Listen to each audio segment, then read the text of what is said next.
ओम नमो भगवते वासुदेवाय।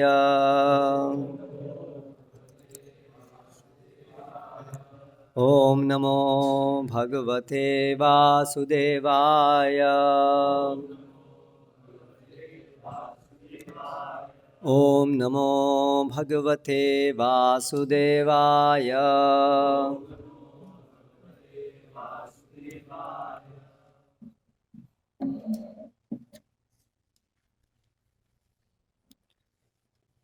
श्रीमद् भागवतम स्कंद 4 अध्याय 26 राजा पुरंजन का आखेट के लिए जाना और रानी का क्रुद्ध होना।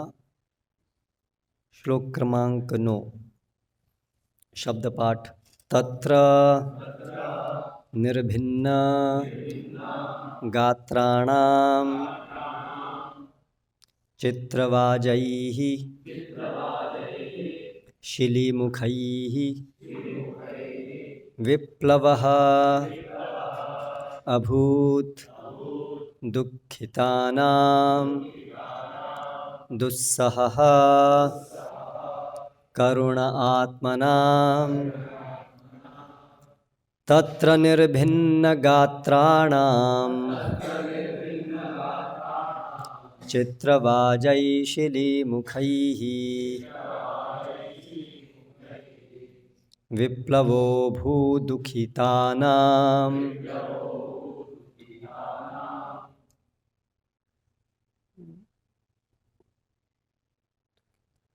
दुस्सहः करुणात्मनां। शब्दार्थ। तत्र वहाँ, निर्भिन्न भिद कर, गात्राणाम शरीरों वाले, चित्रवाजैहि तरह तरह के पंखों वाले, शिलीमुखैहि तीरों द्वारा, विप्लवः विनाश संहार, अभूत हुआ, दुखितानां अत्यंत दुखितों का, दुस्सहः असह्य, करुणात्मनां अत्यंत दयालु पुरुषों का। अनुवाद एवं तात्पर्य द्वारा कृष्ण कृपा मूर्ति श्री श्रीमद अभय चरणारविंद ऐसी भक्ति वेदांत स्वामी श्रील प्रभुपाद। जब राजा पुरंजन इस प्रकार आखेट करने लगा तो तीक्ष्ण बाणों से भिदकर जंगल में अनेक पशु अत्यधिक पीड़ा से अपना प्राण त्यागने लगे। राजा के इन विनाशकारी निर्दयता पूर्ण कार्यों को देखकर दयालु पुरुष अत्यंत खिन्न हो गए। इस प्रकार के दयालु पुरुष यह सारा वध देखकर सहन नहीं कर सके। तात्पर्य। जब आसुरी लोग पशुओं का वध करते हैं तो देवता या भगवान के भक्त इस वध से अत्यंत आहत होते हैं। इस आधुनिक युग की आसुरी सभ्यताओं में विश्व भर में अनेक प्रकार की वधशालाएं, कसाई घर चालू हैं। धूर्त स्वामी तथा योगी मूर्ख लोगों को मांस खाने तथा पशुओं का वध करने के लिए प्रोत्साहित करते रहते हैं और उसी के साथ साथ वे अपना तथाकथित ध्यान एवं योग भी चालू रखते हैं। ये सारे कार्य अत्यंत जघन्य हैं और कोई भी दयालु व्यक्ति तथा भगवान का भक्त ऐसा दृश्य देखकर अत्यंत अप्रसन्न होता है। आखेट की क्रिया भी एक भिन्न प्रकार से चल रही है। जैसा कि हम पहले कह चुके हैं, स्त्रियों का आखेट, विभिन्न प्रकार की शराब पीना, नशे में रहना, पशुओं का वध तथा मैथुन सुख, ये सब आधुनिक सभ्यता के आधार हैं। वैष्णव जन संसार की ऐसी दशा देखकर अत्यंत अप्रसन्न रहते हैं, इसलिए वे कृष्ण भावनामृत आंदोलन के प्रसार में व्यस्त हैं। जंगल में पशुओं के शिकार तथा वध, कसाई घरों में पशुओं का सामूहिक वध, तथा वैश्यालयों में जो क्लबों तथा संस्थाओं के विभिन्न नामों के अंतर्गत चलाए जाते हैं और तरुणियों का शोषण, इन सब को देखकर भक्तजन दुखी होते हैं। यज्ञ में पशुओं के वध के प्रति अत्यंत दयालु होने के कारण नारद ने राजा प्राचीन बर्हिषद को उपदेश देना प्रारंभ किया। इन उपदेशों में उन्होंने बताया कि मेरे जैसे भक्त मानव समाज में प्रचलित इस प्रकार के वध से अत्यंत दुखी हैं।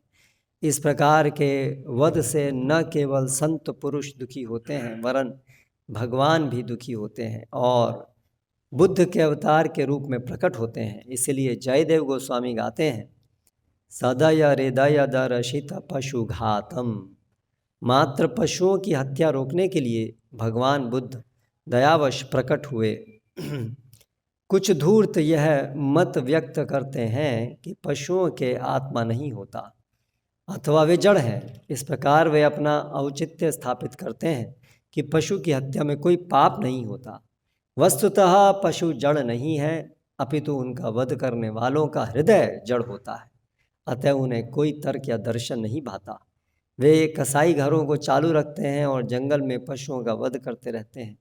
निष्कर्षतः जो व्यक्ति नारद जैसे साधु पुरुषों एवं उनकी परंपरा के उपदेशों की परवाह नहीं करता, वह निश्चय ही नष्ट प्रज्ञ की कोटि में पहुंचकर नरक को जाता है। ओम ज्ञानतिमिरान्धस्य ज्ञानञ्जनशलाकया चक्षुरुन्मीलितं येन तस्मै श्रीगुरवे नमः। श्रीचैतन्यमनोभीष्टं स्थापितं येन भूतले स्वयं रूप कदा मह्यं ददाति स्वपदान्तिकं।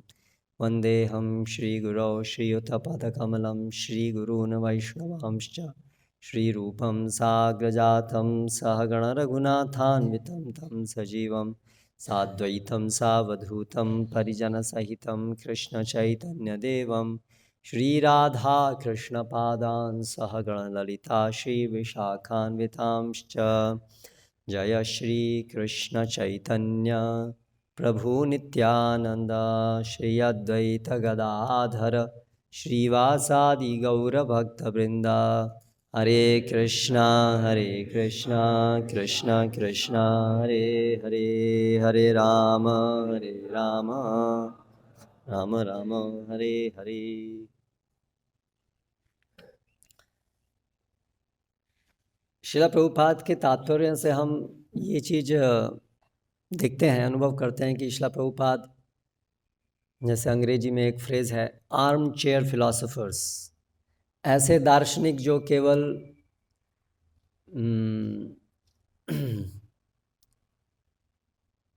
दर्शन के ऊपर चर्चा करते हैं, लेकिन उसका जीवन में व्यवहार में वो कैसे अमल करना है इसके ऊपर उनकी कोई ना समझ होती है ना इच्छा होती है।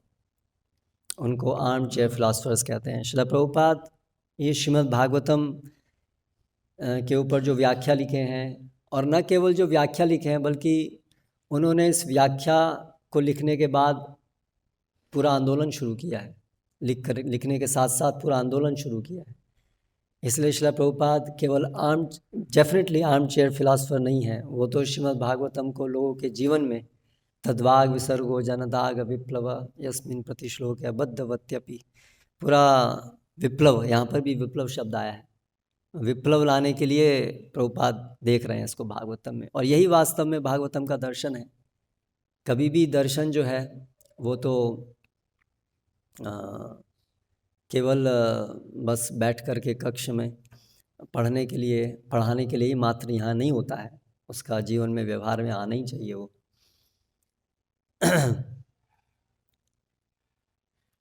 ये बड़ा अंतर है श्रील प्रभुपाद में और बहुत सारे तथाकथित साधुओं में, जो वास्तव में भगवान की इच्छा से बहुत दूर हैं।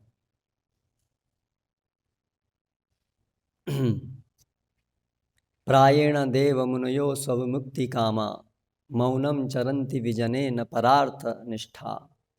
प्रहलाद महाराज कहते हैं कि प्रायः मुनयः, जो मुनिगण होते हैं, स्विमुक्ति कामा, वे सामान्यतः अपनी मुक्ति की अपनी मुक्ति की कामना करते हैं और इसलिए मौनम चरंती विजने, वो एकांत में जाकर मौन व्रत धारण करके रहते हैं। न परार्थ निष्ठा, उनकी दूसरों का कल्याण करने में कोई निष्ठा नहीं होती है। नैतान विहाय कृपणान विमुमुक्ष एक हो, लेकिन मैं ऐसा नहीं हूँ, मुझे ये नहीं भाता है। न एतान विहाय कृपणान, मैं इन कृपण लोगों को जो आपसे विमुख हैं उनको छोड़ करके, विहाय विमुमुक्ष एक हो, मैं अपनी मुक्ति के लिए प्रयास नहीं करना चाहता हूँ, केवल अपनी मुक्ति के लिए प्रयास नहीं करना चाहता हूँ। नान्यद त्वदस्य शरणम भ्रमतोनुपश्ये, क्योंकि मैं नहीं देखता हूँ कि आपके अलावा ये जो 84 लाख योनियों में भ्रमण कर रहे हैं, इनके उद्धार के लिए अन्य कोई उपाय है, अन्य कोई शरण है आपकी शरण के अलावा। इसलिए मैं एकांत में जाकर मौन व्रत धारण नहीं करना चाहता।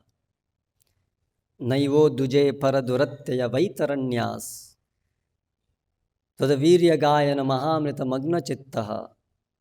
जहाँ तक मेरी बात है, नहीं वो द्विजे, मैं तो उद्विजित होता ही नहीं हूँ। ये संसार के जो दुख हैं उससे मैं प्रभावित नहीं हूँ, उद्विग्न नहीं होता हूँ। क्योंकि मैं तो हमेशा आपके गायन में के अमृत में मग्न रहता हूँ। लेकिन शोचे ततो विमुखचेत स इंद्रियार्थान माया सुखाय भ्रम उद्वहतो विमूढ़ान। लेकिन ये सब जो अन्य हैं, जो माया सुख के भार में से व्यथित हैं, उनको देख करके मैं बहुत दुखी हूँ। तो प्रभुपाद जी बहुत बार इस चीज़ को एम्फेसाइज करते थे कि ये वास्तव में भक्त का एटीट्यूड है, ये भक्त की मनोवृत्ति ऐसी होनी चाहिए। इसको भक्त कहते हैं, ये साधु है, ये वास्तविक साधु है, ये उत्तम कोटि का साधु जो दोनों काम करता है,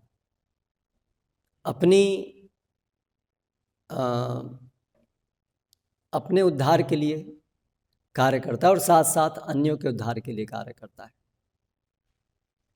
भारत भूमि ते जन्म मनुष्य जन्म होइलो जार, जन्म सार्थक करी कर परोपकार, जो दोनों चीज़ करता है। हाँ, फिर उसी तरह से केह करे आचार न करे प्रचार। कुछ लोग आचरण करते हैं, प्रचार नहीं करते हैं, लेकिन आप क्योंकि आचरण और प्रचार दोनों ऐसे नहीं बैठते। ये मंदिर में ऐसे घुटने दोनों पकड़ करके बैठना, वो सेवा अपराध में गिना जाता है। तो ये श्रील प्रभुपाद हमें बताते हैं, और इस तरह से ये एक शुद्ध भक्त के द्वारा हम सीख सकते हैं कि एक भक्त का दृष्टिकोण कैसा होना चाहिए।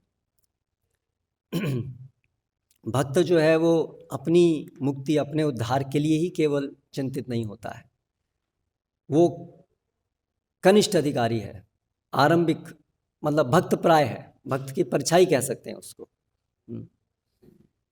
अर्चायाम एव हरिये, जो केवल भगवान की पूजा करने में जिसकी रुचि है, लेकिन न तद भक्तेषु, जो भगवान और भगवान के भक्तों के साथ कैसे व्यवहार करना है उसको नहीं पता है। अर्थात जो बालिशेषु, जो अज्ञानी हैं, उनका कैसे उद्धार करना, ये भगवान की इच्छा है, ऐसा नहीं समझता है। बस वो सोचता है भगवान की इच्छा है, मैं उनकी पूजा करूं, उनकी सेवा करूं अपने आप।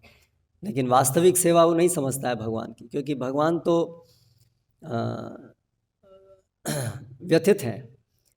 हम सबको इस भौतिक जगत में माया के अंदर हम जो हैं, उनकी स्थिति को देख करके भगवान असंतुष्ट हैं। भगवान का परम दुख यही है, इसलिए भगवान यहाँ परित्राणाय साधुनाम विनाशाय च दुष्कृताम, भगवान बार बार यहाँ आते हैं इसी के लिए। ये तो भगवान का हृदय है।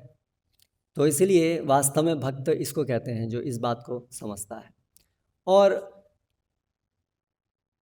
ऐसा तो हो ही नहीं सकता कि हम सोचें कि हम केवल दूसरों के कल्याण में इतने व्यस्त हैं कि अपने लिए सोच ही नहीं रहे हैं, तो वो तो हम कल्याण कर ही नहीं पाएंगे फिर, है ना। इसलिए अपना कल्याण और दूसरों का कल्याण दोनों चीज़ साथ साथ चलेंगी, और दूसरों का कल्याण करे बिना भी अपना कल्याण नहीं कर पाएंगे, दोनों प्रकार से।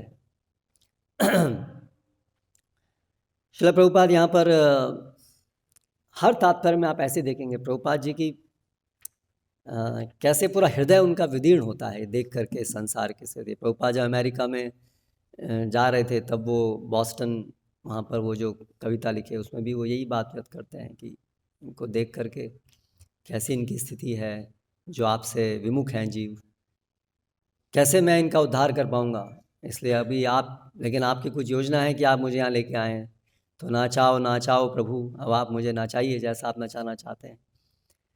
तो ये एक आचार्य, एक शुद्ध भक्त की पहचान है। और हम प्रभुपाद अनुगा तब बनेंगे जब हमारे अंदर भी इस प्रकार की चेतना होगी। तो श्रील प्रभुपाद जैसे इस तात्पर्य में दोबारा से प्रभुपाद ये आधुनिक सभ्यता, आसुरी सभ्यता, प्रभुपाद यही शब्द उपयोग करते हैं बाबा, आसुरी सभ्यता। आधुनिक सभ्यता मतलब आसुरी सभ्यता। तो हमारा खून खोलना चाहिए इस आधुनिक सभ्यता के प्रति। इसको नाश करना हमारा, अगर हम प्रभुपाद अनुगा हैं तो हमारा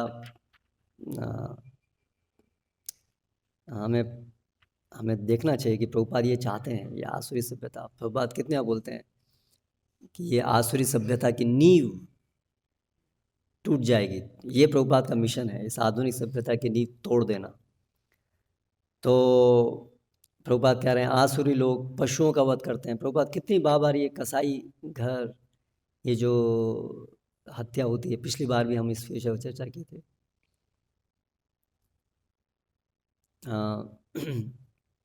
तो करुणा भगवान का सबसे प्रमुख गुण है, करुणा। और अगर हम भगवान की भक्ति में आगे प्रगति कर रहे हैं तो हमारे अंदर ये गुण आने चाहिए। भगवान के संपर्क में यदि हम हैं तो जो भगवान के दिव्य गुण हैं, जो महान भक्तों के गुण हैं, भक्तों के गुण जो भागवतम में और अन्यत्र बताए हैं, करुणा उसमें से एक प्रमुख है। तो वो हमारे अंदर आनी चाहिए। और करुणा की प्रकटीकरण होता है प्रचार की भावना से। क्योंकि भागवतम से हम ये समझते हैं कि वास्तव में उद्धार तो केवल कृष्ण भावनामृत के द्वारा ही संभव है। अन्य तो सब चीज़ें जो कृष्ण भावनामृत से स्तर से नीचे हैं, वो तो कैसे कभी किसी का उद्धार कर सकते हैं, क्योंकि वो सब तो भौतिक धरातल पर है, और भौतिक धरातल तो अनित्य है। इसलिए वो कभी किसी की सहायता वास्तविक तरीके से कर ही नहीं सकता है। और ये जो कृष्ण भावनामृत का प्रसार है, आंदोलन है, ये बहुत, इसका जो स्कोप, इसका जो क्या बोलेंगे स्कोप को, दायरा जो है वो बहुत विस्तृत है। वो केवल जो भक्ति की प्राथमिक क्रियाएं हैं, श्रवणम कीर्तनम, मतलब एक्चुअली वास्तव में कीर्तनम जो है वो केवल मंदिर में बैठ कर के भजन गाना, वही कीर्तन नहीं है। वो महत्वपूर्ण है, वो कीर्तन है, पर वही केवल कीर्तन नहीं है। तो कीर्तन है कृष्ण की कीर्ति का गुणगान। तो कृष्ण की कीर्ति का गुणगान का मतलब क्या? सब लोग कृष्ण भक्त बने। सब लोग कृष्ण भक्त बने, इसका वो कैसे संभव होगा? सब लोग कृष्ण भक्ति के इतर यानी कि विरुद्ध जो भी कुछ जो उनकी आदतें हैं वो सब खत्म हो, तभी तो कृष्ण भक्त बनेंगे। तो इसलिए प्रेम प्रचरण पाषंड दलन, ये दोनों चीज़ें होने से ही तो कृष्ण भक्ति का प्रचार होगा। तो जैसा कि आप देखेंगे इस तात्पर्य में श्रील प्रभुपाद कहते हैं कि, प्रभुपाद बताते हैं कि ये आधुनिक वर्तमान समय में स्त्रियों का आखेट, विभिन्न प्रकार की शराब पीना, नशे में रहना, पशुओं का वध करना, ये सब आधुनिक सभ्यता का आधार है। पूरी ये जो सभ्यता है उसका आधार प्रभुपाद बता रहे हैं, चारे पाप कर्म ही उसका आधार है। मतलब पूरी फाउंडेशन ही, आधार ही उनका जो है, फाउंडेशन जो है वही पाप है। तो उस सभ्यता को क्यों टिकना चाहिए जिसका आधार ही पाप है? वो तो पापपूर्ण सभ्यता ही है। जिसकी नींव ऐसी है, उसके जिसकी जड़ ऐसी है, उसकी पेड़ कैसा होगा? वैसे ही होगा ना। तो जिसकी नींव पापपूर्ण है वो सभ्यता के में हर चीज़ तो पापपूर्ण ही होगी, है ना। तो ये स्पष्ट रूप से हमें दिखना चाहिए कि ये आधुनिक सभ्यता पाप पर टिकी है। इसका प्रयोजन ही पाप करना है, क्योंकि इसका प्रयोजन क्या है? अनावश्यक इंद्रिय भोग, जो पाप है। इसलिए ये सभ्यता का मूल ही पाप है। इसलिए इस सभ्यता की हर चीज़ पाप नहीं है। इसलिए प्रभुपाद लिखते हैं, वैष्णव जन संसार की ऐसी दशा देखकर अत्यंत अप्रसन्न रहते हैं। तो अप्रसन्न रहते हैं, फिर वो क्या करते हैं? इसलिए वो कृष्ण भावनामृत आंदोलन के प्रसार में व्यस्त हैं। तो इसलिए कृष्ण भावनामृत आंदोलन क्या है फिर? क्या आधुनिक समाज ऐसा का ऐसे रहे और उसमें बीच में हम हरे कृष्णा जप करें और ऐसे सारे लोग बन जाएं जो यही सभ्यता में रहना चाहते हैं और हरे कृष्णा जप करना चाहते हैं? क्या फिर ये कृष्ण भावनामृत आंदोलन का उद्देश्य होगा? आप इस स्टेटमेंट को अगर कंबाइन करेंगे, प्रभुपाद बता रहे हैं आधुनिक सभ्यता के आधार है ये सब चीज़ें, और वैष्णव जन इसे देखकर अप्रसन्न है। इसलिए मतलब इसको फिर तोड़ना पड़ेगा ना, इसको खटाना पड़ेगा ना। तो इसीलिए वो कृष्ण भावनामृत आंदोलन का प्रचार करते हैं। इसका मतलब कृष्ण भावनामृत आंदोलन का अंग है इस आधुनिक सभ्यता को नाश करना। ये कृष्ण भावनामृत आंदोलन का भाग है। ऐसा बिल्कुल नहीं है कि कृष्ण भावनामृत आंदोलन है कि लोग जो हैं बस कुछ पुण्यशाली बन जाएं। और वैसे तो पुण्यशाली भी कैसे बन सकते हैं जब जब पापपूर्ण वातावरण है, तो आप पुण्यशाली भी आप कैसे बनेंगे? दिखावे के लिए पुण्यशाली बन सकते हैं, लेकिन वास्तव में पुण्यशाली तो बन ही नहीं सकते हैं। तो कृत्रिम रूप से 16 माला 32 माला बहुत सारा ऐसा है, जप रिट्रीट्स बहुत ऑफकोर्स जप रिट्रीट अपने आप में हमेशा गलत नहीं है, लेकिन एक इस विचारधारा के साथ में यदि भक्तों का विकास हो रहा है कि बस आप तो अपने जप पे ध्यान रखो, जप 16 से 32 करो, 32 से 64 करो, है ना, और बाकी संसार में बाकी लोगों का क्या हो रहा है, कैसे वो सब कैसे भक्ति प्राप्त करेंगे, उसकी चिंता हमें नहीं है। या चिंता है तो वो भी उसका जो तरीका है कि वो सब जब मूल ही सारा पाप में है तो वहाँ भक्ति कैसे उत्पन्न होगी, उसको अगर हम नहीं देखेंगे तो फिर एक केवल भक्ति का एक आवरण जैसा हम स्थापित करेंगे, वास्तव में भक्ति स्थापित नहीं कर पाएंगे हम। क्योंकि अगर हृदय में पाप है या पाप से हमें परेशानी नहीं होती है, तो फिर हम कैसे कह सकते हैं कि हम भक्त हैं? या कोई भी व्यक्ति कैसे वो कह सकते हैं कि भक्त हैं? ये शाम त्वंतगतम पापम जनानाम पुण्य कर्मणाम ते द्वंद्व मोह निर्मुक्ता भजन्ते माम दृढ़वता। वही दृढ़वत भक्ति कर सकता है जो पाप से बिल्कुल दूर है, वही भक्ति कर सकता है। तो वो फिर भक्ति का कुछ वो है, शैडो है, शैडो भक्ति आभास, वो भक्ति का आभास है कुछ, लेकिन भक्ति वास्तविक भक्ति वहाँ नहीं हो सकती जहाँ पर पापपूर्ण जीवन से में हम रह रहे हैं और हमें उससे परेशानी नहीं हो रही है।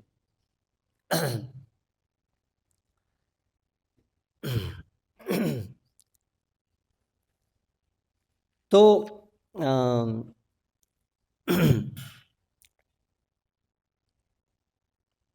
ये हर भक्त के हृदय में बात हमेशा रहनी चाहिए कि कैसे हम दूसरों के लिए भी साथ साथ कार्य करेंगे। तो इस विषय में कुछ भागवतम से कुछ श्लोक देखें। जैसे दधीची के प्रसंग में दधीची कहते हैं, यो अध्रुवेण आत्मना नाथा न धर्मम न यश पुमान इहेत भूत दया स शोच्य स्थावरैरपि। जो व्यक्ति अपनी इस अध्रुव, ये शरीर क्या है? अध्रुव है, ये शरीर हमेशा नहीं रहने वाला है, क्षणिक है। इस अध्रुव शरीर से वो अगर भूत दया, लोगों के ऊपर दया नहीं दिखाता, इसका उपयोग, इस शरीर का उपयोग दया के लिए नहीं करता, स्वार्थी होता है। देखिए, दया दिखाने के लिए आपको निस्वार्थ होना होगा। इवन भक्ति के परिप्रेक्ष्य में या आध्यात्म के परिप्रेक्ष्य में भी आप स्वार्थी हो सकते हैं। जैसे वही मौनम चरंती विजने न परार्थ निष्ठा, वो भी एक प्रकार का स्वार्थ है, वहाँ स्वार्थ पूरी तरह से गया नहीं है। तो इवन आध्यात्मिकता में भी स्वार्थ हो सकता है। और प्रभुपाद तो यहाँ पर बिल्कुल स्थूल स्तर पे कैसे ढोंगी आध्यात्मवादी धार्मिक लोग कैसे ढोंग करते हैं, प्रभुपाद तो उसको भी दिखा रहे हैं। जैसे प्रभुपाद यहाँ अंकित कर रहे हैं तथाकथित स्वामी योगी, ये लोग जो हैं कसाई खाने जो हैं वो मतलब खुद मांस खाते हैं और फिर आध्यात्म की बात करते हैं कि तो कितना बड़ा पागलपन है। जैसे गुरु महाराज कई बार बताते हैं कि दलाई लामा हर जगह वो बोलता फिरता है world peace world peace world peace, शांति शांति शांति। तो शांति सम्मेलन होगा और उसमें खाने में सब लोग जो है मटन खाएंगे। तो उनकी शांति की समझ क्या है कि मनुष्यों में शांति होनी चाहिए, लेकिन उस शांति के लिए मतलब उस शांति सम्मेलन में आप भाग ले रहे हैं और आप जो हैं पशु जो मनुष्यों की तरह वो भी जीव हैं और आप उनकी इस प्रकार से अपने स्वाद के लिए आप उनकी हत्या कर रहे हैं। तो वैसे भी ये जो है जो भगवान का नियम है उसके विरुद्ध है। जो लोग इस प्रकार से अशांति उत्पन्न करता है लोगों के जीवन में अपने इंद्रिय भोग के कारण, उसके जीवन में शांति कैसे आ सकती है? वो अशांत रहेगा ही। ये तो प्रकृति का नियम है, टिट फॉर टैट, जो हम करते हैं वैसे ही वापस हम तक आता है। तो इसीलिए जो ये तथाकथित स्वामी इत्यादि हैं, प्रभुपाद ये जो एक्चुअली यहाँ पर जो हिंट दे रहे हैं, प्रभुपाद उस लास्ट वाले तात्पर्य में बोले थे ऐसा कि ऐसे बहुत सारे स्वामी और ये हैं जो मांस खाते हैं और फिर बोलते हैं कि इलेक्ट्रिक शॉक से आध्यात्म कुछ आपको मिल जाएगा। तो प्रभुपाद तथाकथित बंगाल में प्रचलित उस संस्था की बात कर रहे हैं जहाँ पर सन्यासी भी मांस खाते हैं। तो ये बंगाल की विशेषता है, हर व्यक्ति मांस, तो ब्राह्मण भी, स्वामी भी, योगी भी। तो ये कितना बड़ा असमंजस है कि अध्यात्म का मतलब जो भगवान से प्रेम करने की तरफ आगे बढ़ रहा है। तो अब भगवान से हम प्रेम करने के लिए आगे बढ़ रहे हैं और हमें जो भगवान के जन हैं उनके प्रति हमारी क्रूरता है, तो कैसे हम भगवान के प्रति प्रेम उत्पन्न कर पाएंगे? तो ये तो बिल्कुल आधारभूत बेसिक ही गलत है। तो इसलिए आध्यात्म कैसे आरंभ हो सकता है जहाँ पर ये सब अज्ञानता हो? ये आधुनिक समय में ऐसा है, मॉडर्न स्पिरिचुअलिस्ट अपने को लोग बोलते हैं। तो क्योंकि शास्त्र आधार नहीं है तो मन माने ढंग से ये शास्त्र विधि मुझसे जय वर्तते काम कारता न सिद्धिम अवाप्नोति न सुखम न पराम। हाँ, दूसरा श्रुति स्मृति पुराण आदि पंचरात्रि की विधि बिना ऐकांति की हरेर भक्ति उत्पात एव कल्पते। ये सब उत्पात मचाती हैं ऐकांत की भक्ति। तो फिर प्रश्न उठ सकता है लेकिन फिर अगर शास्त्र के विरुद्ध है तो इनकी भक्ति ऐकांतिक कैसे हो सकती है?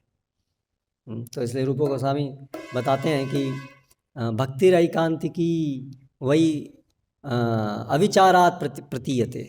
विचार बिना विचार किए ऐसे ही ऊपर ऊपर से लगता है कि वो ऐकांतिकी है, लेकिन वास्तव में वो भक्ति ऐकांतिकी नहीं होती है क्योंकि अशास्त्रीयते क्षते, क्योंकि उसमें अशास्त्रीयता है, वो शास्त्र के आधार पर नहीं है। इसलिए शास्त्र के बिना, आधार के बिना जो भी भक्ति भी होगी, धर्म भी होगा इत्यादि, वो सब तो ढोंग होगा। इसीलिए इतना अधिक बल श्रील प्रभुपाद देते हैं शास्त्र, शास्त्र इज द सेंटर। तो एक तरफ तो वो हैं जो कि बिल्कुल खुलेआम स्थूल रूप में मांस भक्षण करते हैं, अपने को स्वामी इत्यादि बताते हैं, तो वो तो स्वार्थी हैं ही, परम स्वार्थी हैं। फिर ऐसे हैं जो कि जैसे मायावादी हैं। तो अभी मायावादी जो हैं, वास्तविक जो ट्रेडिशनल जो मायावादी हैं, शंकराचार्य के अनुयायी, वे लोग तो ये सब मांस भक्षण इत्यादि से बहुत दूर हैं। उनका जीवन तो सात्विक होता है, वे हिंसा इत्यादि ये सब नहीं करते हैं। लेकिन उनके जीवन में भी स्वार्थ पूरी तरह से ख़त्म नहीं है, क्योंकि वे लोग अपनी मुक्ति की कामना करते हैं और केवल अपनी की मुक्ति कामना नहीं करते। हम देखें तो वो लोग बहुत प्रचार भी करते हैं दूसरों की मुक्ति के लिए भी प्रयास करते हैं, उनको प्रचार करते हैं, लेकिन फिर भी वो स्वार्थी हैं। क्यों? क्योंकि नते विदु स्वार्थ गतिम ही विष्णु, क्योंकि वो ये नहीं जानते हैं कि वास्तव में जो हमारी गति है, वास्तविक हमारा जो संबंध है, वो आध्यात्मिकता जो है वो है भगवान की सेवा। तो वो जो निराकार ब्रह्म में लीन होना चाहते हैं तो उसमें भी स्वार्थ है, क्योंकि वहाँ पर भगवान की सेवा नहीं है, इसलिए वो भी एक स्वार्थी है। तो इसलिए भगवान की सेवा से नीचे जो कुछ भी है वो सब स्वार्थ है। तो ये सब स्वार्थ के अलग अलग ग्रेडेशंस हैं। तो वास्तव में शुद्ध भक्तिमय जीवन परम आध्यात्मिकता है जिसमें स्वार्थ शून्य है, अर्थात कृष्ण की सेवा, सेवा परायण होने पे व्यक्ति वास्तव में निस्वार्थ होता है। तो इसलिए भगवान को प्रसन्न करने के लिए हमें अपने स्वार्थ को छोड़ना है। तो ये मानदंड है कि व्यक्ति आध्यात्म में कितना प्रगतिशील है। जितना वो निस्वार्थ होगा उतना वो आध्यात्म में अधिक प्रगत है, ऐसा हम समझ सकते हैं। और इसी निस्वार्थ की पराकाष्ठा है कि भगवान की सेवा के लिए सर्वोच्च सब कुछ समर्पित करना, त्याग करना, वो निस्वार्थ की पराकाष्ठा है। वो निस्वार्थ जो है प्रेम में परिणत हो जाता है। निस्वार्थ जो है वो प्रेम में, कृष्ण प्रेम में परिणत हो जाता है। तो दधीची कह रहे हैं कि जो व्यक्ति इस प्रकार अन्यों पर दया दिखाने के लिए अपने शरीर का उपयोग नहीं करता है तो उसके ऊपर तो जड़ पदार्थ भी उसकी अवहेलना करते हैं या उस पर धिक्कारते हैं। बाकी क्या, यानी उसका जीवन पूरा व्यर्थ है, जिसका जीवन जो है केवल स्वार्थ के लिए चल रहा है, जिसमें कोई परोपकार के लिए कुछ नहीं है। उसी प्रकार से फिर चैतन्य महाप्रभु के लिए त्यक्त्वा सुदिस्त्यजा सुरेप्सित राज्य लक्ष्मीम धर्मिष्ठ आर्य वचसा यदगातरण्यम माया मृगम दयितयेप्सित सितम अन्वधावत वंदे महापुरुषते चरणारविंदम। चैतन्य महाप्रभु के लिए भी ये भागवत में आया है कि उन्होंने अपनी सुंदर पत्नी और सब कुछ आराम इत्यादि छोड़ दिया और वे जीवों पर दया दिखाने के लिए प्रचार हेतु उन्होंने संन्यास आश्रम ग्रहण किया। तो विशेष रूप से जो सन्यासी हैं, जो आश्रम में आजीवन आश्रम में जिन्होंने रहने का व्रत लिया है, विशेष रूप से उनसे तो विशेष रूप से अपेक्षित है कि उनका तो दिन रात चिंतन मनन चलना चाहिए कि कैसे दो ही चिंतन होने चाहिए उनके, स्वयं की भक्ति में प्रगति और परोपकार, तीसरा और कोई चिंतन होना ही नहीं चाहिए उनका। That's it. जो गृहस्थ भक्त हैं वास्तव में सार रूप में तो उनका भी चिंतन यही होना चाहिए, हर भक्त का चिंतन ऐसा ही होना चाहिए। लेकिन जो गृहस्थ भक्त हैं उनका दायरा जो है वो थोड़ा विस्तृत होता है, उसमें सामाजिक आर्थिक ये परिप्रेक्ष्य भी आ जाते हैं, आवश्यकता है उसकी। लेकिन ब्रह्मचारियों के या सन्यासियों के जीवन में आर्थिक सामाजिक ये सब चीज़ें बहुत न्यूनतम हैं। तो इसलिए विशेष रूप से उनके जीवन में तो ये प्रत्यक्ष रूप से दिखना चाहिए कि उनमें उनका जीवन ये दो चीज़ों के लिए पूरा संलग्न है, दिन रात वो इसी के लिए, इसीलिए तो संन्यास लेते हैं, और क्या कारण है। तो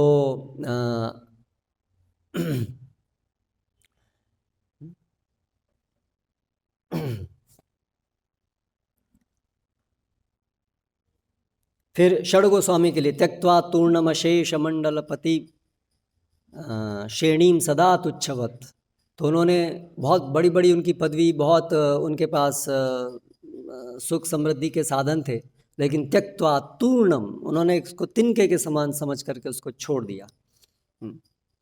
और भूत्वा दीन गणेश करुणा, तो जो दीन सबके ऊपर करुणावश उन्होंने ये सब धारण, कौपीन कंथाशित, उन्होंने एक बिल्कुल एक मेंडिकेंट, एक सन्यासी का जीवन अपनाया इसके लिए कि वो भूत दया कर सके। सन्यास किस लिए लिया आता है? सन्यास इसलिए लिया आता है कि शरीर की अन्य सब आवश्यकताओं को न्यूनतम करके सामाजिक आर्थिक जिम्मेदारियों से छुटकारा पाके या उसमें ना जा करके, आजीवन नैष्ठिक ब्रह्मचारी हैं तो उसमें प्रवेश ही नहीं करके वे बड़ी जिम्मेदारी लेते हैं कि प्रचार की जिम्मेदारी।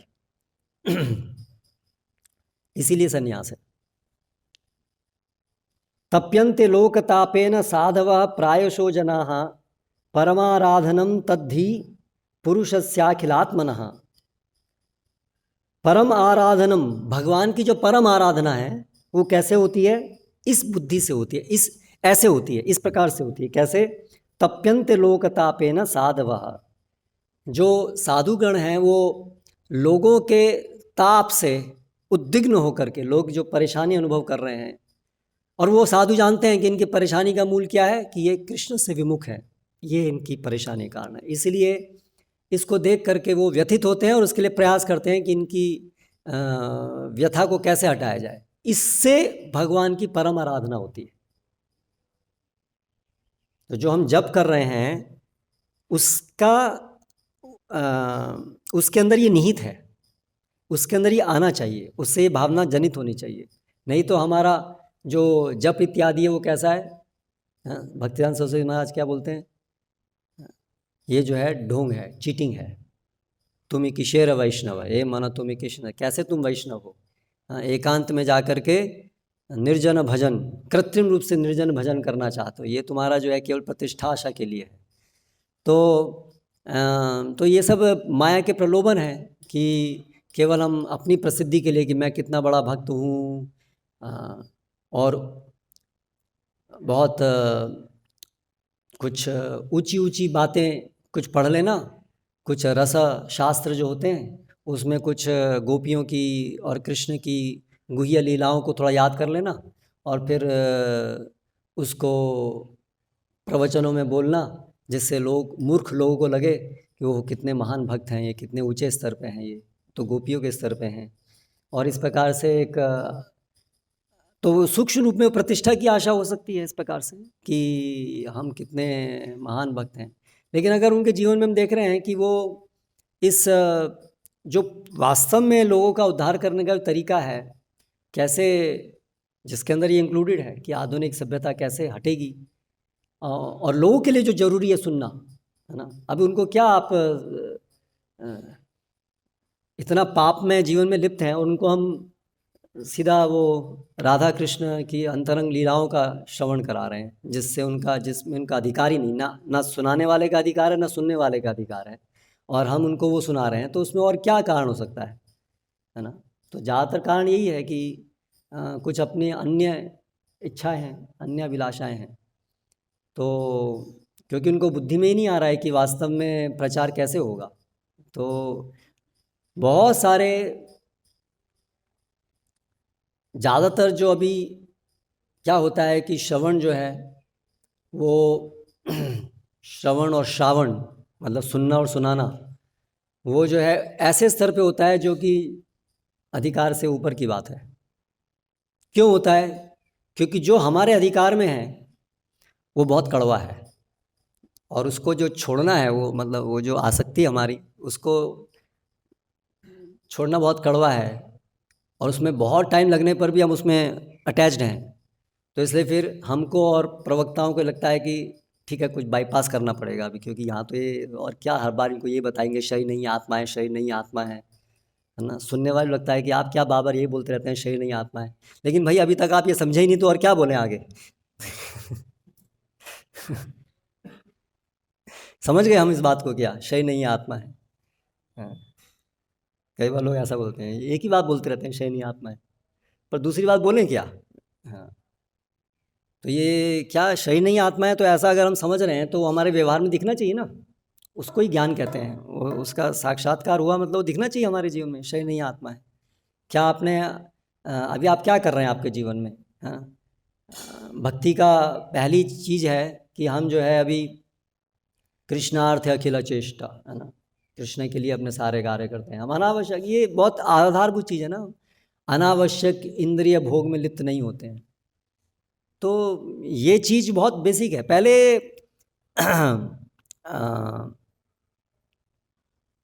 विरक्ति ही, ये जो अनर्थ को छोड़ना है ना, अनर्थ को छोड़ना है, इसको बाईपास नहीं कर सकते हैं। अनर्थ के छोड़ने के बाद में निष्ठा आएगी। लेकिन ज़्यादातर एक प्रॉब्लम ये है हम में कि हम लोग क्या करते हैं, श्रद्धावान बनते हैं पहले, है ना, आदो श्रद्धा, साधु संग, भजन क्रिया, यहाँ तक तो गाड़ी थोड़ी ठीक ठीक चलती है। फिर अनर्थ निवृत्ति पे आके जो है वो इलेक्ट्रिक वायर टूट जाता है, तो इंजन जो है वहीं खड़ा हो जाता है। फिर पूरे पूरे जीवन भर जो है हम वहीं पे खड़े रहते हैं, अनर्थ नहीं, उसके आगे नहीं जा पाते हैं, गाड़ी आगे नहीं जा पाती हमारी। लेकिन अभी गाड़ी तो हमको पहुंचानी है प्रेम तक, तो क्या करेंगे फिर? तो फिर स्टेशन का नाम बदल देते हैं हम लोग। अनर्थ निवृत्ति स्टेशन का नाम बदल करके उसको भगवत प्रेम नाम दे देते हैं। तो सोचते हैं कि हमारा वो स्टेशन जो है ये वाला आ गया, भगवत प्रेम का नाम। इसको सहजियज्ञ कहते हैं। ये अनर्थ निवृत्ति जो है वो आगे गाड़ी बढ़ नहीं रही है, तो उसको भी कैसे जो है कृत्रिम रूप से हम जो है उसको प्रेम अवस्था तक ले आएँ, तो यही करना पड़ता है। तो इसलिए भक्ति जो है वो ऐसे सरल नहीं होने वाली है। कृष्णा प्रेम जो है ऐसे स्टेशन का नाम बदल करके हम वहाँ तक नहीं पहुँचने वाले हैं, उस स्टेशन तक। उसके लिए जो करनी है वो करना ही पड़ेगा, और वो कड़वा कड़वा है, ये इंद्रिय भोग, ये अनावश्यक इंद्रिय भोग, ये कड़वा है, इसको छोड़ना ही पड़ेगा। और फिर क्या होता है, प्रचारक जो हैं कड़वा है, तो जब ये बोलते हैं तो फिर ऑडियंस में लोग भी भाग जाते हैं, तो उनको लगता है भाई ये तो फिर प्रचार ही है, तो कैसे होगा फिर प्रचार, भीड़ ही नहीं इकट्ठा हो रही है, हमारा नाम कैसे होगा, कितने बड़े प्रचारक हैं। तो इसलिए फिर वो लोग भी अनर्थ निवृत्ति वो भी स्टेशन बदल देते हैं फिर। तो फिर वो भी ऐसे ऐसे ही चीज़ें सीधा फिर राधा कृष्ण की अंतरंग लीलाएं, और इवन हरिनाम चिंतामणि के ऊपर बहुत बहुत बहुत सेमिनार्स होते हैं। लेकिन हरिनाम तो अच्छी बात है, भगवान नाम के ऊपर चिंतन होना चाहिए, वो तो हमारा आधार है। लेकिन उसके लिए, उसमें आगे बढ़ने के लिए, अपराध रहित होकर के नाम लेने के लिए अनर्थ निवृत्ति तो जरूरत है ना। उसके बिना कैसे अपराध रहित होकर नाम लें? केवल उसको थ्योरेटिकली पढ़ते रहने से पढ़ते रहने से पढ़ते रहने से, लेकिन व्यावहारिक रूप में अनर्थों से बाहर निकलने के लिए कुछ काम नहीं करेंगे, तो कैसे फिर वो अपराध से बाहर निकलेंगे? तो फिर एक क्या होता है, वो एक एकेडमिक अप्रोच बन जाती है भक्ति में, एक भक्ति शास्त्री कोर्स। तो सब लोग बैठ करके भक्ति शास्त्री कोर्स कर रहे हैं, भक्ति वैभव, और सब उसका कर रहे हैं। लेकिन पूरा एक अप्रोच कैसा बन जाता है कि भक्ति क्या है, वो एक जैसे हम स्कूलों में पढ़ते हैं ना, एकेडमिक पढ़ाई कर लिया, रट लिया, है ना, तो बजा दबाना है। भक्ति कितने प्रकार की? टंग 4 प्रकार की, 1 2 3 4, वेरी गुड, पास, नेक्स्ट। तो ऐसे कर करके इस प्रकार की एकेडमिक अप्रोच बन जाती है। फिर ये सब क्यों होता है? क्योंकि हम जो है भक्ति का जो प्रोसेस है उसको, उसमें नहीं चल करके कुछ बाईपास करने की कोशिश करते हैं, तो ऐसे इधर उधर घूम जाते हैं फिर हम लोग। तो फिर ये प्रसिद्ध हो जाते हैं फिर ये कोर्सेज, क्योंकि फिर लगता है कि देखो इनके पास तो ये डिग्री है, भक्ति वैभव इन्होंने किया है, भक्ति में कितने महान हैं ये, इन्होंने ये डिग्री प्राप्त की है। तो डिग्री से भक्ति का अवलोकन नहीं कर सकते हैं कि किसके पास कितनी डिग्री है। तो ये जो तात्पर्य हैं, इनमें प्रभुपाद जी क्या लिख रहे हैं यहाँ पर, कहाँ हम कितना हम देखते हैं वर्णन हरिनाम चिंतामणि का, और कितना वर्णन हम देखते हैं कि ये जो व्यावहारिकता है, ये जो जीवन जो है, ये मॉडर्न सिविलाइजेशन, ये व्यभिचार और ये सब चीज़ें जो हटाना है, हटाना है, इसके ऊपर जो कार्य करना है, तो उसको, उसके ऊपर हम क्या कार्य कर रहे हैं?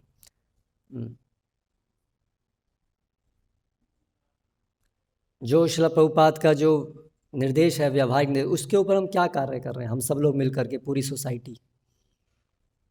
और हम कितना ध्यान जो है, कितनी चर्चाएं, कितना सेमिनार्स हम लोग जो हैं वो ऐसे ऊपर के विषयों में दे रहे हैं। तो क्या हमें सोचना नहीं चाहिए, सोसाइटी एज सच, पूरे हम सब लीडर्स को, कि क्या हम न्याय कर रहे हैं? शिला प्रभुपाद ये सब जो तात्पर्य, इसका सार क्या निकल रहा है? तो जो प्रचारक हैं, जो फुल टाइम डिवोटीज़ हैं, और सभी लोग प्रचारक एक स्तर पे तो हैं, हर माता पिता भी प्रचारक हैं अपने बच्चे के लिए, अपने अड़ोसी पड़ोसी के लिए। तो उनको भी तो ये देखना चाहिए कि वो अपने बच्चे को क्या, उनके मन में क्या है। ये सब भी बड़े कड़वे विषय हो सकते हैं। तो जनरली हम कभी कभी ऐसी टेंडेंसी देखते हैं कि माता पिता भी अपने बच्चों को, उनकी जो पूरी समझ है भक्ति, हमारा बच्चा भक्त बनना चाहिए, तो फिर वो भक्ति की समझ में भी फिर उनकी जैसी समझ है वैसी वो अपने बच्चों के लिए भी भक्ति का एक विजन बना के चलते हैं कि बच्चा भक्त बनना चाहिए, मतलब कि उसको बहुत सारे श्लोक याद होने चाहिए और इस प्रकार से यूट्यूब चैनल पे उसके बहुत सारे फॉलोअर्स हों और तब हम समझेंगे कि ये बड़ा अच्छा भक्त बना है ना। लेकिन वो प्रभुपाद के मिशन में क्या समर्पण है उसका, प्रभुपाद के मिशन के लिए वो क्या कर रहा है,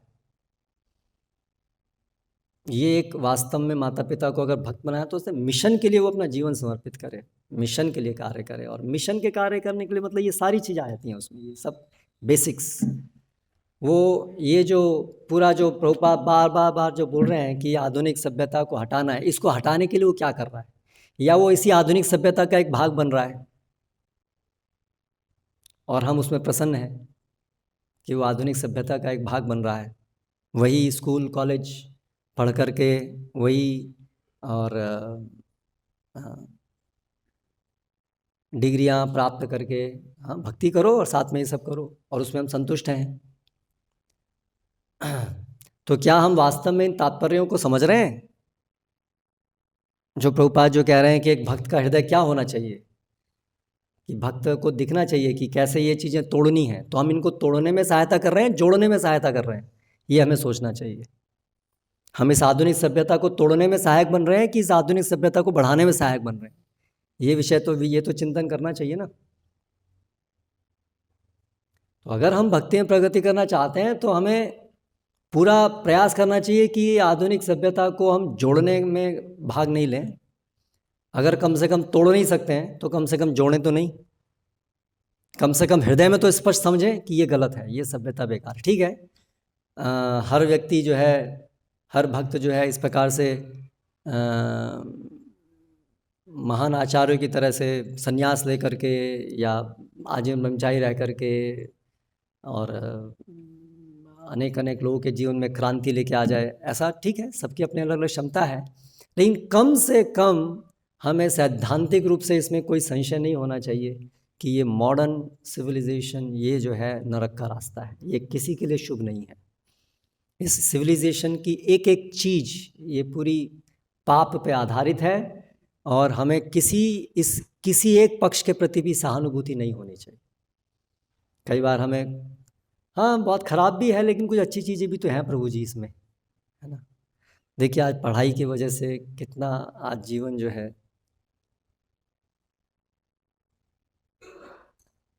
जैसे भक्ति के लिए भी तो कितना इसमें सहायता मिलती है।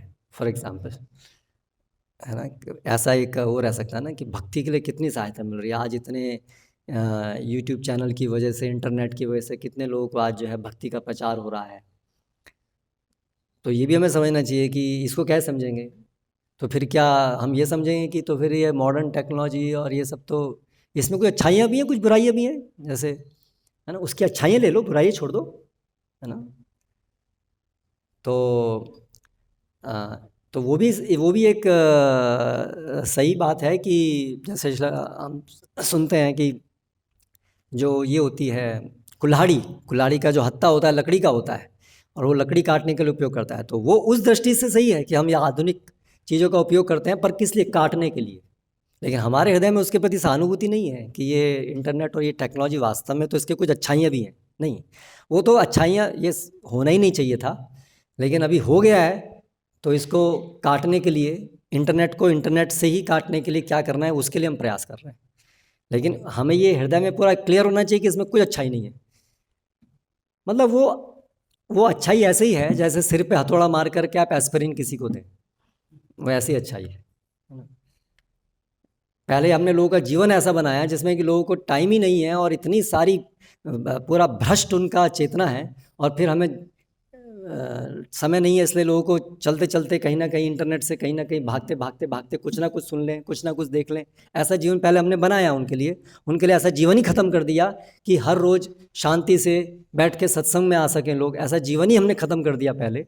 और फिर हम कह रहे हैं देखो हमने इंटरनेट से कितना फ़ायदा कर दिया कि अब आप कहीं पर भी हैं, सड़क पर हैं, आसमान में हैं, कहीं पर भी हैं, आप भक्ति चैनल से कनेक्ट कर सकते हैं ना। पहले आपने लोगों के जीवन से भक्ति का अवसर हटाया और फिर उसकी पूर्ति थोड़ी बहुत, तो वो तो डूइंग क्या best use of bad bargain की तरह से, वो उसकी वास्तविक उपयोगिता नहीं है, वास्तव में तो उसने खराबी किया है। तो हर भक्त को हृदय के अंदर कोई डाउट नहीं होना चाहिए कि ये आधुनिकता की हर चीज़ बकवास है, हर चीज़ भक्ति के विरोध में है पूर्णतया।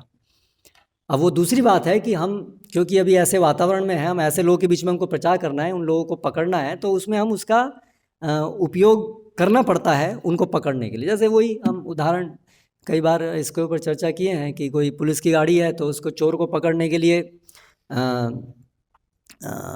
ट्रैफिक नियमों का उल्लंघन करते हुए जरूरत पड़े तो चोरी की गाड़ी में बैठ करके उसको मतलब चोरी की हुई एक गाड़ी में बैठ करके भी उसको पकड़ना पड़ेगा चोरों को, ये सब करना पड़ सकता है। लेकिन ये केवल पकड़ने के लिए है, लेकिन ये तो हमें पता है कि ये चोरी गलत है ना, या ट्रैफिक के नियमों को तोड़ना गलत है। तो उसी प्रकार से ये अवधारणा होनी चाहिए। तो हर व्यक्ति इस प्रकार से प्रचारक है एक न एक स्तर पे, और प्रचार के लिए सबसे पहले कम से कम हमें आदर्श तो स्थापित करना चाहिए, ये तो मिनिमम है। हम जो भी स्थिति में हैं, अगर हम ब्रह्मचारी हैं तो हमें एक आदर्श ब्रह्मचारी होना चाहिए, वो सबसे पहले ज़रूरी है प्रचार के लिए। अगर हम वही नहीं हैं तो उसके आगे और क्या करेंगे, फिर और क्या प्रचार कर पाएंगे। अगर हम जो हम हैं, जो हमसे अपेक्षित है, वही आचरण हमारा नहीं है तो उसके आगे क्या करेंगे। और तो ये तो सबसे कम से कम इतना तो होना ही चाहिए कि हम अपना आचरण सही रखें, वो अपने आप में बहुत बड़ा प्रचार है। अगर हम आचरण जो हमसे अपेक्षित है वो नहीं कर रहे हैं तो बहुत बड़ा दुष्प्रचार है, बहुत बड़ा दुष्प्रचार है। फिर आप भले ही आपका आचरण ब्रह्मचारी है, आचरण आपका ब्रह्मचारी ऐसा नहीं है, लेकिन आप बड़े बड़े प्रवचन दे रहे हैं तो उसका कोई फ़ायदा नहीं होने वाला, उससे किसी का हृदय परिवर्तन नहीं होने वाला। तो पहले अगर हम ब्रह्मचारी हैं तो ब्रह्मचारी, सन्यासी हैं सन्यासी, गृहस्थ हैं तो गृहस्थ, स्त्री हैं तो स्त्री, पुरुष पुरुष, सबके जो जो भगवान की के निर्देश के अनुसार जो जिसका कर्तव्य जैसा है भगवान की सेवा में वैसा वो निभाए। ये तो कट ऑफ है, मिनिमम कट ऑफ, सबसे कम से कम इतना तो होना ही चाहिए। वो सबसे पहले प्रचार के लिए ज़रूरी है। तो उस प्रकार से हम सबको चिंतन करना चाहिए। हम माता पिता हैं तो हमारा भगवान क्या चाहते हैं, प्रभुपाद क्या चाहते हैं हमसे, हमारे बच्चों के प्रति हमारा क्या होना चाहिए। हाँ, ये हो सकता है कि हमारा पूरा प्रयास करने पे भी बच्चे जो हैं वो हमारे हिसाब से नहीं कृष्ण भक्ति को लें, वो भी संभावना है। लेकिन हमें हमारा भरसक प्रयास करना चाहिए।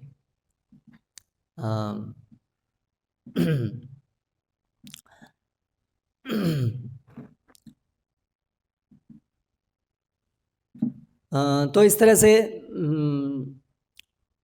हमारे इस भक्ति जीवन में बहुत सारे अवसर हैं भगवान को अपना समर्पण प्रकट करने के लिए, प्रचार के कार्यों में और अलग अलग प्रकार से। तो सबके ऊपर चिंतन मनन हमारा हो, और तभी हम वास्तव में भक्ति में स्थित रहेंगे, अगर ऐसी करुणा की भावना हमारी होगी। हरे कृष्णा कृष्ण कृष्ण हरे हरे, हरे राम राम राम हरे हरे। कोई प्रश्न? श्याम कुंड प्रभु।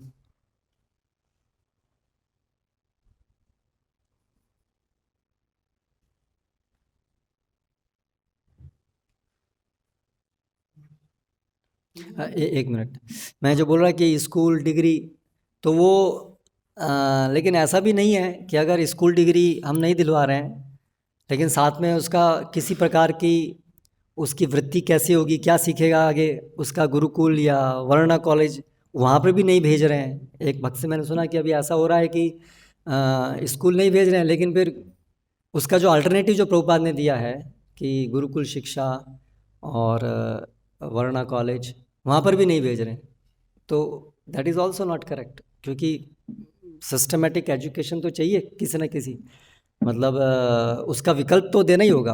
केवल ऐसे करके हम कोई भी शिक्षा नहीं दें और ढंग से, तो फिर वो तो बेकार हो जाएगा। तो वो आशय नहीं है।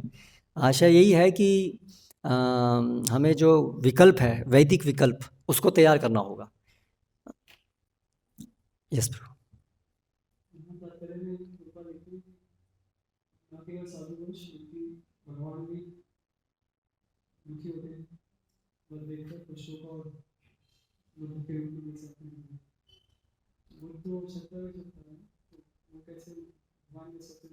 वही शक्ति आवेश अवतार के रूप में भगवान, वो भी तो एक अवतार ही माने जाते हैं ना। शक्ति आवेश अवतार, भगवान अवतरित होते हैं, उनकी शक्ति अवतरित होती है।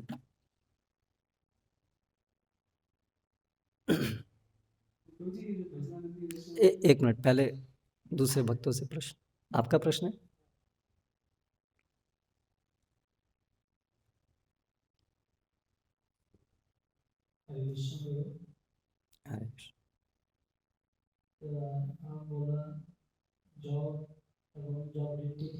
क्या जॉब रिट्रीट? हाँ,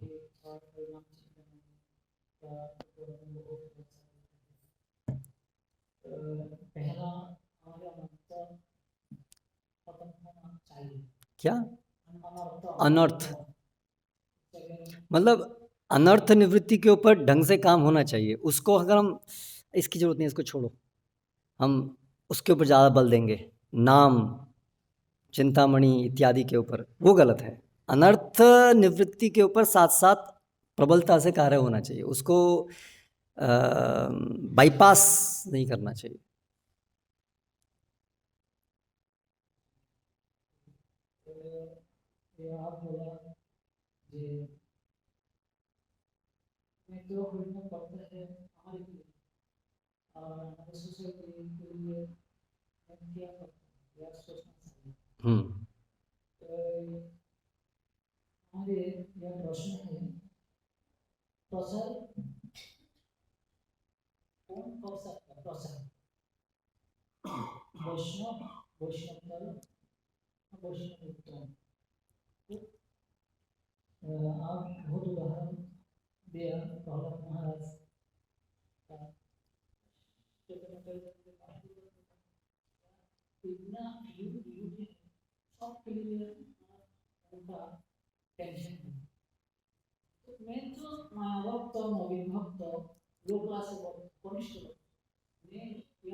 कनिष्ठ भक्त मतलब होता है जो भक्त प्राय है, जो अभी श्रद्धा भी जिसकी नहीं है, तो वो तो प्रचार नहीं कर सकता, वो तो अभी श्रद्धावान भी नहीं है, वो क्या प्रचार करेगा। लेकिन जो वैष्णव है, एक बार नाम ले, शुद्ध नाम, एक बार श्रद्धापूर्वक नाम ले, यानी कि जो श्रद्धावान है, ठीक है, श्रद्धावान है, लेकिन अभी वो मध्यम स्तर पे नहीं पहुंचा है, तो वो भी प्रचार में ज़्यादा सक्षम नहीं है करने के लिए। लेकिन वो प्रचार आरंभ कर सकता है करना, किस प्रकार से कि जैसे पुस्तक वितरण है, लोगों को किसी न किसी मंदिर में लेके आना है, वो स्वयं अपने आप में उसको भी शास्त्र जो युक्ति है उसमें वो बहुत प्रकट, बहुत उसमें वो नहीं है। लेकिन जैसे पुस्तक वितरण है तो एक माध्यम बन रहा है, प्रभुपाद जी जो बोल रहे हैं उसको लोगों तक पहुंचाने के लिए, है ना। या मंदिर की सफाई भी कर रहा है, जो भी कर रहा है, वो उसके अंदर वो भावना तो होनी चाहिए कि मुझे प्रचार करना है, मुझे जनहित करना है ना। उसका जरूरी नहीं है कि प्रचार का प्रकटीकरण केवल शिक्षा देने से ही प्रचार होता है। जो शिक्षा देने के रूप में प्रचार है उसके लिए मध्यम अधिकारी और उत्तम अधिकारी, विधि भक्ति में उत्तम अधिकारी, वो होने से ढंग से वो प्रचारक बन पाएगा, है ना। लेकिन ये प्रचार की जो जो हृदय के अंदर जो ये समझ है, वो तो हर भक्त जो भी कम से कम भक्त है, श्रद्धावान है, उसके अंदर होनी चाहिए। क्योंकि वो श्रद्धावान है तो समझेगा ना कि कृष्ण क्या चाहते हैं, कृष्ण की इच्छा क्या है, हम सब कृष्ण के दास हैं, चैतन्य महाप्रभु क्यों आए हैं, तो ये तो उसको समझ में आना चाहिए ना। तो उसके हृदय में समझ तो होनी चाहिए ना कि प्रचार की क्या आवश्यकता है, और फिर वो कैसे प्रचार में लगे, अपनी क्षमता के अनुसार वो लग सकता है। हो सकता है भी उसके लिए प्रचार करने का केवल यही है कि अपना उदाहरण, कम से कम मैं एक भक्ति जितना मुझसे हो सकता है अच्छे से कर रहा हूँ, उस तरीके से भी वो प्रचार कर रहा है। और दूसरा, जो उसके जो प्रचारक हैं, जो वरिष्ठ हैं प्रचारक, वो उसको उनको असिस्ट करके वो प्रचार करता है।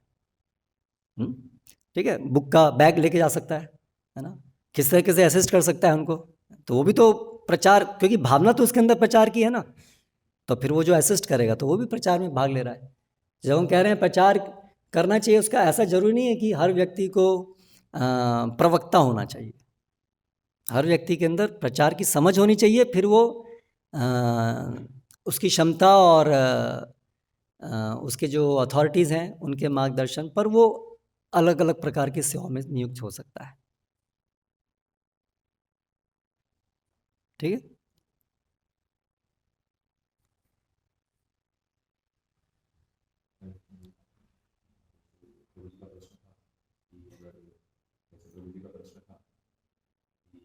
प्रचार कौन कर सकता है, लेकिन अगर कोई प्रचारक के अंदर जो प्रभुपाद ने जो निर्देश दिए वो समझ नहीं है पूर्णतः कि हम ये समाज को काट रहे हैं रूप से, लेकिन वो काटने की समझ क्या होनी चाहिए कि प्रभुपाद जी हमेशा नेतृत्व करते हैं वर्णाश्रम के ऊपर, इसका ऑल्टरनेटिव क्या है हमारे पास प्रचार कर रहे तो एज अ कैरेक्टर हमारा एक आदत उचित होना चाहिए, हमारे पास एक मॉडल होना चाहिए जिससे लोगों को प्रदर्शित कर सके कि आप वो छोड़ के यहाँ पे आइए। तो अगर एक प्रचारक के अंदर ये पूर्णतः समझ नहीं है तो जैसे हम आज देख सकते हैं यूट्यूब पे बहुत प्रचारक है और जैसे उनका प्रश्न था और हमने पॉइंट बोला कि अगर प्रचारक प्रवचन में बताया कि प्रचारक के अंदर ये समझ नहीं है कि भगवान की शरणागति जीवों को लाना और किस तरीके से लाना प्रभुपाद जी के आदेश अनुसार, तो अगर वो पूर्णतः समझ नहीं तो उसको प्रचार जो कर रहा है वो क्या उसका कोई वैल्यू है कि मतलब उसमें फिर गड़बड़ होगी, इसलिए वो ढंग से प्रचार नहीं करेंगे, कुछ उल्टा सीधा करेंगे, मिक्स करेंगे, और प्रचार के नाम पर कुछ अपसिद्धांत गलत चीज़ों को भी प्रसारित करेंगे। तो इसलिए जो लोग विशेष रूप से उपदेशक हैं, प्रचार में जो उपदेशक का कार्य करते हैं, उनको सिद्धांतों की समझ अच्छी होनी चाहिए। किसी को भी उपदेशक बनने के लिए आसानी से मतलब उनकी प्रॉपर, जब वो क्वालिफाइड हों, जब उनकी समझ प्रभुपाद की समझ के अनुसार परिपक्व हो, उस समझ में उन्होंने शास्त्रों का अध्ययन किया है, उनकी समझ अच्छी बनी है, ऐसा कंफर्म होने पर ही उनको उपदेशक होने का उनके वरिष्ठों को अनुमति देनी चाहिए।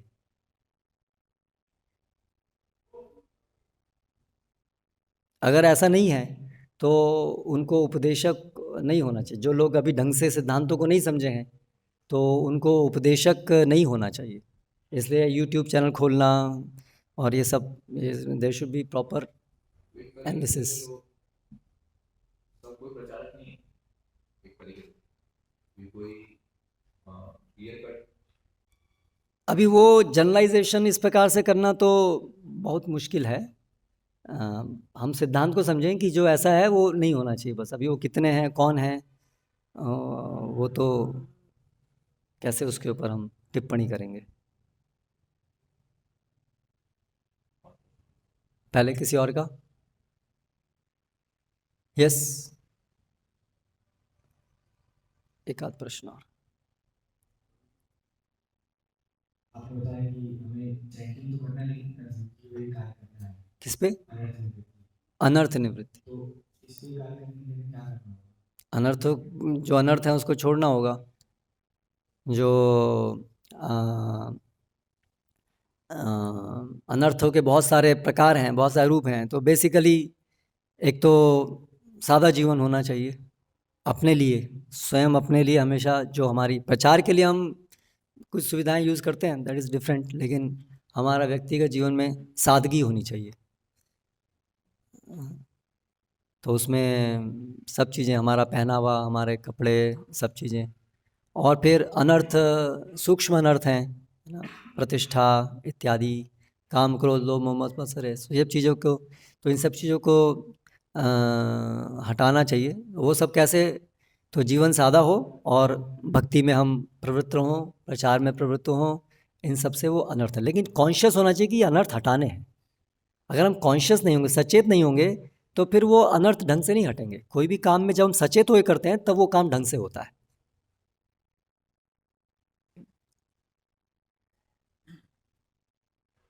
जैसा वास्तव में सब सुनते हैं क्या? इस कॉल में जो एक तरह से इंजीनियर बहुत सारे बनते हैं, चार्टर्ड अकाउंटेंट हैं, आईटी भी बनते हैं, तो पढ़ाई करने के बाद वो जब भक्ति में आते हैं तो वो जो उन्होंने पढ़ा है वो भक्ति में कहीं ना कहीं कोई ऑर्गेनाइजेशन अलग अलग डिपार्टमेंट में तो वहाँ पे हेल्प होता है। फिर जो माता पिता ये भी बोलते हैं कि तो तुमने पढ़ाई जो करी मान ली स्वयं में ऐसे तो उन्होंने भी चाहा था कि थोड़ा कुछ पढ़ेगा तो उसे मानवीय सेवा में उसको अगर युवा प्रचार करते हैं उसमें भी युवा बने अलग अलग बैकग्राउंड होते हैं तो ऐसे तो लोग मिलते रहेंगे ना हमेशा। हम जो प्रचार करेंगे तो कोई सीए मिलेगा, कोई इंजीनियर मिलेगा, कोई डॉक्टर मिलेगा, तो उनको प्रचार करते रहेंगे। तो वो लोग अपना अपना जो उन्होंने पढ़ा है या जो भी उसमें अगर जो भी उपयोगिता आधुनिक समय में प्रचार में है वो उसको उपयोग करते रहेंगे। लेकिन ऐसा तो नहीं है कि आ, आ, वो जो है एक बहुत ही एक ऐसी चीज़ है जो हर भक्त के अंदर ऐसे होनी चाहिए, है ना। तो ऐसा तो नहीं है। उसके लिए सामने अगर वो सोच करके हम अगर उससे चलेंगे तो बहुत सारे साल उसमें लगाने पड़ेंगे, है ना। तो एक तो है कि वही best use of bad bargain वाली बात है। अगर किसी के पास ऑलरेडी वो है तो उसको यूज़ कर लो भगवान के। लेकिन ऐसा नहीं है कि उसके लिए आप बहुत समय लगाओ उसको पहले प्राप्त करने में। उससे अच्छा है ना, जैसे सांप क्या होता है, बिल कोई और बनाता है, वो जाके उसको खा लेता है। तो बहुत सारे डॉक्टर इंजीनियर तो अपने आप आएंगे, अगर वो वाला जो काम कुछ होना है तो वो कर लेंगे, है ना। तो उसके लिए हमें वो करने की ज़रूरत नहीं है। उसकी जगह वो जो समय शक्ति आप उसको भक्ति को संचालन करने में लगाओ तो आप ज़्यादा उससे दृढ़ बनोगे। उतना समय आपका यहाँ लगेगा आपकी प्रगति में। और उसमें बहुत संभावना है कि अगर आप ऐसे जाएंगे तो हो सकता है आपकी भक्ति भी नष्ट हो जाए असत्संग और इस सब की वजह से।